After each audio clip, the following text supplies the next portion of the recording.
Helicopter company चाहिँ मैले हजुरलाई भनिहालेँ, मैले पनि कुरा गर्छु होइन उहाँहरूसँग पनि। अब यसमा टिमहरू पठाउनु के भयो होइन। सबसे समस्या चाहिँ अब जुन चाहिँ यो हाई रिस्क जोन एरियाहरूमा चाहिँ तपाईँको डेटा छैन कि, डेटा परिपक्व छैन। किन हामी पनि पहिला डिजास्टरमा जाँदाखेरि तपाईँको डेटा नभएर समस्या हुन्थ्यो, कहाँ कतिजना के बसेको छ को बसेको छ थाहा नै छैन। सो यसमा चाहिँ वडाहरूले चाहिँ जुन चाहिँ एरियामा हाई रिस्क जोन भनेर तपाईँहरूले बताउनु भएको छ त्यो एरियाको चाहिँ डेटा चाहियो। कति मान्छे छ त्यहाँ, कतिजना त्यहाँ प्रभावित हुनसक्छ, बुढा कति छ, बच्चा कति छ, को हिँड्नु नसक्ने मान्छे छ कि, कोही विल चेयरमा छ कि। किन विल चेयरमा भएको बुढा वृद्धहरू पनि तपाईँको हिँड्नु सक्दैनन् अनि उनीहरू चाहिँ तपाईँको त्यहीँ हुन्छन् क्या। यो चाहिँ हामीले ग्राउन्डको रियालिटी तपाईँहरूलाई बताएको होइन। सो यो पहिचान गर्नलाई तपाईँको जुन चाहिँ हाई रिस्क जोन छ अहिले हाम्रो, जहाँ बाढी जाने समस्या, पहिरो जाने समस्या छ, यो रिस्कमा चाहिँ तपाईँहरूले तुरुन्तै हामीले फोन गरेर चाहिँ त्यहाँको डेटा मागाउनु पऱ्यो होइन। यो डेटामा चाहिँ इस्युसहरू छ, त्यहाँ चाहिँ स्ट्यान्ड बाईमा बस्नु पऱ्यो भनेर हामीले बरु स्ट्यान्ड बाईमा राख्नु सक्यौँ होइन।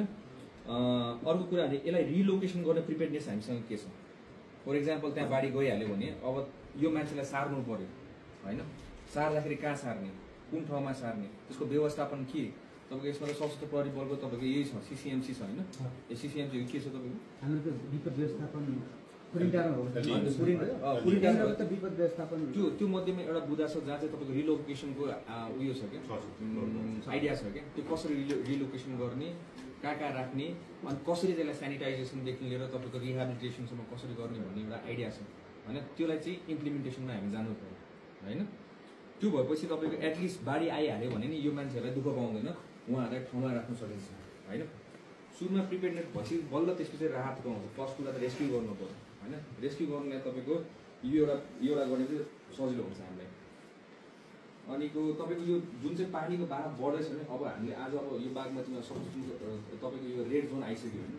यो यसमा चाहिँ तपाईँको त्यहाँको प्रहरीहरूलाईदेखि लिएर तपाईँको सशस्त्र प्रहरी बल जो हुन्छ वडादेखि लिएर सबैजना मिलेर चाहिँ त्यहाँको ठाउँ सार्नु पऱ्यो भनेर भन्नु पऱ्यो। लाइक फर इक्जाम्पल यताबाट नक्खु भयो होइन, नक्खुको एरियाको अनि यो तपाईँको यो एरिया के भन्छ बल्खु एरियामा तपाईँको यो 100% हो, यहाँबाट बेसी भयो त्यहाँ जान्छन् हामीले थाहा पाइसकेको छौँ।